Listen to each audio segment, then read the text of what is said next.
Everybody watches CNN, right?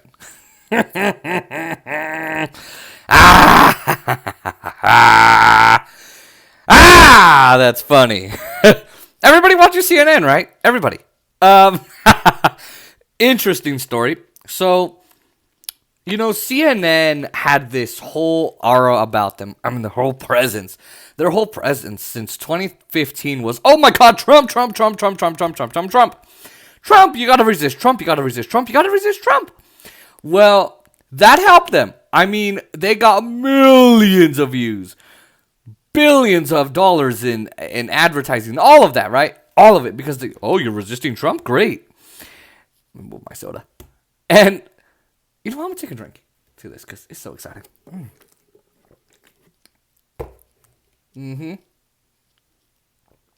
Yeah, sugars. Okay. So, let me tell you what's going on with the media now that Trump's out of office.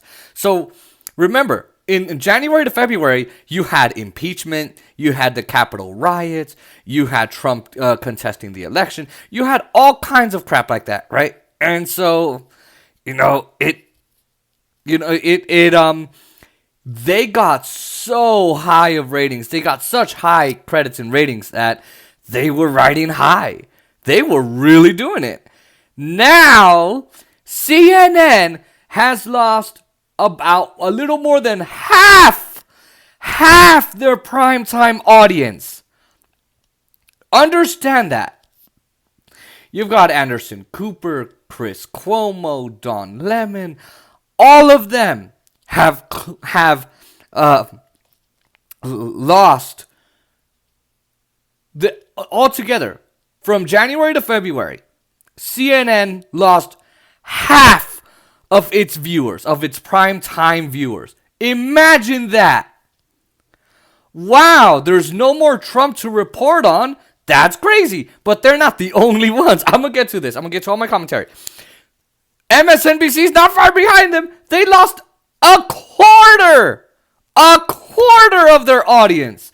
26%. From January to February. Oh, this is music to my ears. Oh my God.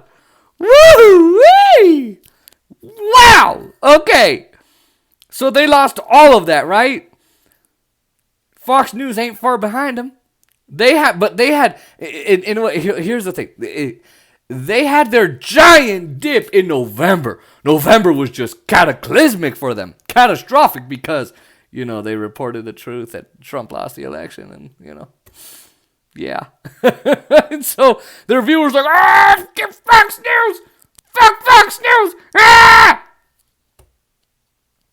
And they left, even though they introduced them to Trump.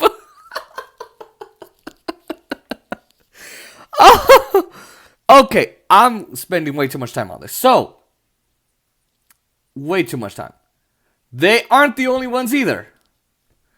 They aren't the only ones. Check out the Washington Post losing about a quarter of their people. The New York Times went from about 3.5 million subscribers, not bad, 3.4, 3.5, to about 7.5 million paid subscribers. Excuse the people upstairs.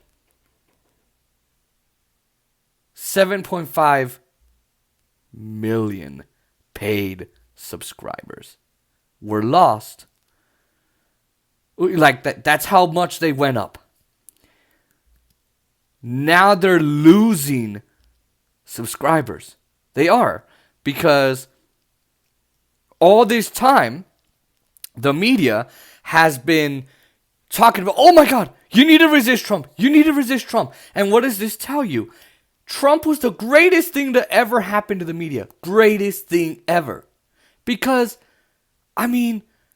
everybody, they were introducing this whole manifesto of, hey, if you watch our terrible, horrible, warmongering, catastrophically stupid, annoying, partisan hackery type of neoliberal programming on Rachel Maddow and Chris Hayes and Andrea Mitchell and Brian Stelter and all of them, they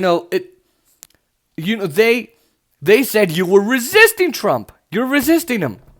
And then, let me pick up this fucking phone. And then, now you have it to where Trump is gone, and Joe Biden made this whole pledge of, you won't have to worry about politics anymore. It's over. You won't have to get your news alerts anymore. You won't have to pay attention. You can just go live obliviously, live, to what's going on in our country in DC, which actually has catastrophic consequences for your neighborhoods and your laws and your schools and your lives and your everything, right? Like all your lives. Like he literally made that pledge. So it's making people pay attention less.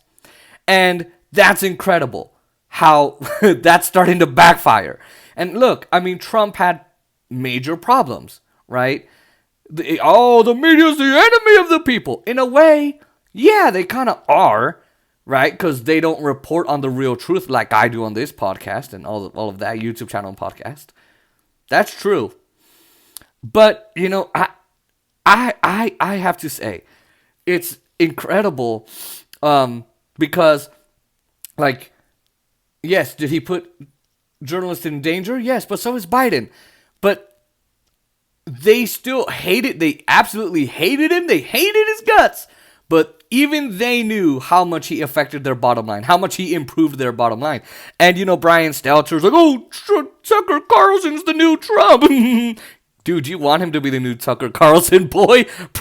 Please, don't go there. Like, seriously?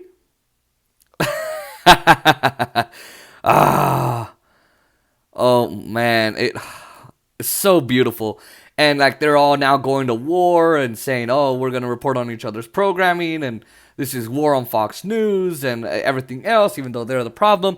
And now, who's booming in the media business? Substack, where, Jacobin, where David Sirota and David Dayen and all of those people go, and Eric Mate and Glenn Greenwald and all of them. Independent media, they are improving. They are. Because people love truth tellers. They love whistleblowers. They love when they can get the actual truth and not some fucking bogus freaking crap from the media that is obviously fake and obviously serves the establishment. People kind of hate that. And now that they see that, oh my God, podcasts and YouTube channels like mine and like this guy's here and Jimmy Dore and Kyle Kalinske and Kim Iverson and Abby Martin, and not the Young Turks anymore because they're corporate. The Rational National, all of these people, even they're kind of corporate. He's David Dole. I love the guy, but still. Anyway, they and Jacobin and Substack, they are the reason. They are the booming business now. They are now at war with the big media business because nobody's listening to them. People understand that they have alternative news sources and they don't want to fucking deal with their shit. So, man, this is music to my ears. To my ears. Look at this ear. Look at this ear. It has headphones, but see that? Music. Oh, this is so great.